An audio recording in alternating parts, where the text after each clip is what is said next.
თავდაცვის ყოფილი მინისტრი ირაკლი ოქრუაშვილი დღეს საქალაქო სასამართლოს სხდომათა დარბაზში დააკავეს. ეს მას შემდეგ მოხდა, რაც სასამართლომ მას აღკვეთის ღონისძიების სახით დაკისრებული გირაო პატიმრობით შეუცვალა. პატიმრობის გამოყენების შუამდგომლობით სასამართლოს პროკურატურამ მიმართა. ოქრუაშვილს წულუკიანის საგამოძიებო კომისიაზე გამოუცხადებლობის გამო 20,000 ლარიანი გირაო ჰქონდა შეფარდებული, რომელიც არ გადაიხადა.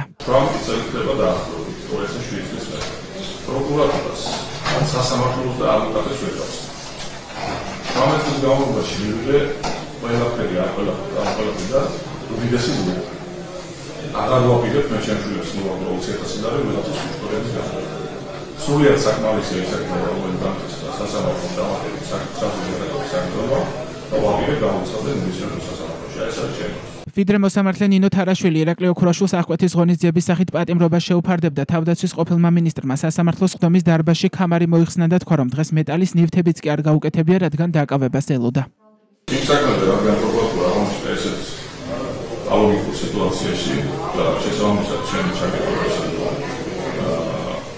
ფერმის საგანძილო მაგალითად არ შეადგენს და გუნდები სოციალიზმის ორგანიზაციის ნორმებში მეორე საქმეზე და აკრეს პროვოკაციის უკი არაdos არ დამოუკიდებლად არაdos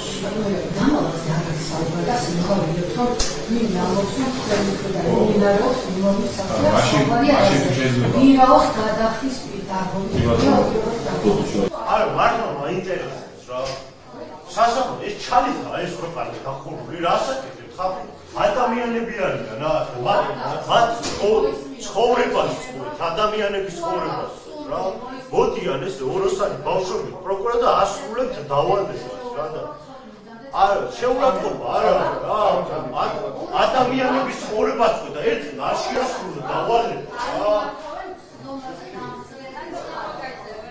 ირაკლი ოქრუაშვილის დაკავების შემდეგ მედიასთან კომენტარები გააკეთეს პროკურორმა და ადვოკატმა. პროკურორს კითხეს, გირაოს გადაუხდელობის შემთხვევაში პატიმრობის გამოყენება სხვა პოლიტიკოსების შემთხვევაშიც მოითხოვენ თუ არა. წულუკიანის კომისიაზე გამოუცხადებლობის გამო სისხლის სამართლის საქმე 8 პოლიტიკოსის წინააღმდეგაა აღძრული. პირველი რაც ესე იგი არ შეასრულა მან გირაოს პირობები დაარღვია სასამართლოს გადაწყვეტილება არ გაითვალისწინა მოსამართლის კანონიერი მოთხოვნა და ეს უგულებელყოფა იყო მის მხრიდან მომდინარე.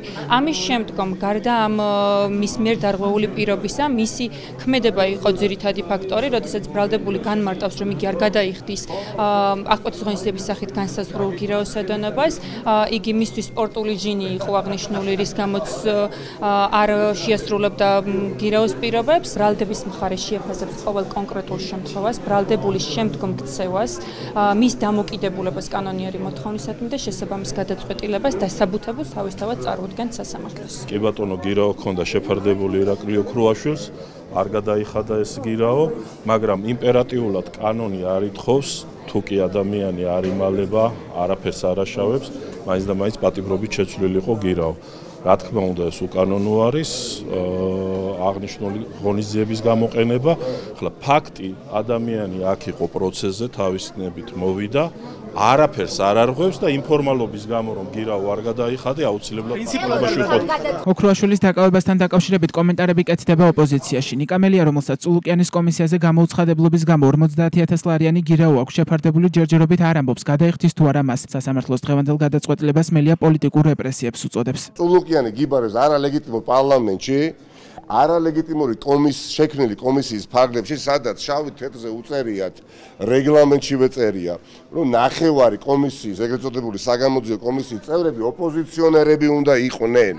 და აქ მხოლოდ მაშინ ეხება ამ კომისიას ძალა და არც ერთი ოპოზიციონერი იქ არ არის. არიან ადამიანები, ვისაც გაცილებით მაღალი ხარისხის პრინციპულობა მოეთხოვებათ ამ ბრძოლაში, ვიდრე შესაძლებელია სხვა თანამებრძოლებს. ამიტომ გადაწყვეტილებები იქნება რა თქმა უნდა ინდივიდუალურად მიღებული და ამას ეხლა ვინ თუ არა კიდევ ერთხელ ვინ თუ არა იმედი თქვენს გაიგებთ ჩემო კარგო. ეს არც ბელორუსია და უკვე არც რუსეთი, ეს არის კადიროვის ჩეჩნეთი, რასაც ბიძინა ივანიშვილი აკეთებს აბსოლუტურად ბესპრიძელი ქვეყანაში, კრიმინალები, მკვლელები გარეთ დადიან 18 წლის ბავშვი მოკლეს მკვლელებმა ვაგზლის მოედანზე შუახნის მამაკაც ყელი გამოჭრეს და ამასობაში ციხეში უშვებენ პოლიტიკოსებს, სამოქალაქო აქტივისტებს, მსახიობებს, წესიერ პატრიოტ ადამიანებს. შესაბამისად, უნდა გვესმოდეს, რომ ეს ბრძოლა არის თითოეული ქართველის და ვინმეს თუ გონია, რომ